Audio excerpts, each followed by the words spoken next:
Mga kababayan, aking taus-pusong pasasalamat sa lahat ng mga Pilipino na sumusuporta at nagmamahal kay dating Pangulong Rodrigo Duterte. Sa mga kababayan natin sa Pilipinas, the Netherlands at iba't ibang panig ng mundo, napakalaking bagay para kay Pangulong Duterte ang pagtitipon ninyo para sa kanyang pag-uwi at kaarawan. Maraming salamat at napapagaan nito ang mga hamon na hinaharap niya ngayon. Alam din ni Pangulong Duterte na haharapin niya ang ICC na kasama ang lahat ng mga Pilipino sa iba't ibang panig ng mundo, lalo na ang mga kababayan natin sa Pilipinas.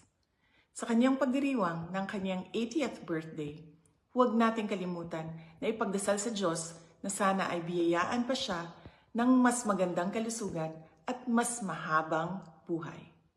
Hilingin din natin sa Diyos na sana ay makauwi na agad si Pangulong Duterte sa Pilipinas. Ang ating mga pagtitipon ay nagpapatunay ng lakas, tapang at paninindigan ng mga Pilipino. Sana ay magpatuloy din ang inyong suporta at pagmamahal sa ating dating Pangulo hanggang sa darating na halalan ng ating mga senador.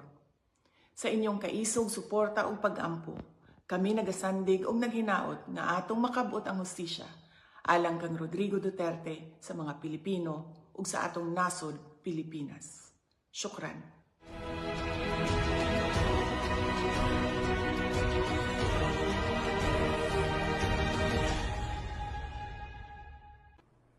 Sa mga kababayan ko, ang tatay ko ay binigay ng Administrasyong Marcos sa ICC at ngayon ay nasa Netherlands.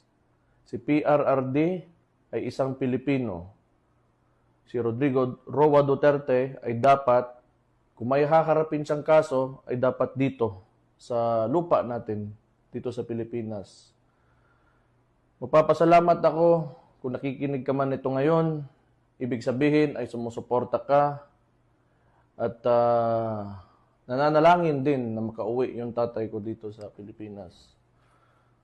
So, maraming salamat sa inyo at kailangan namin kayo sa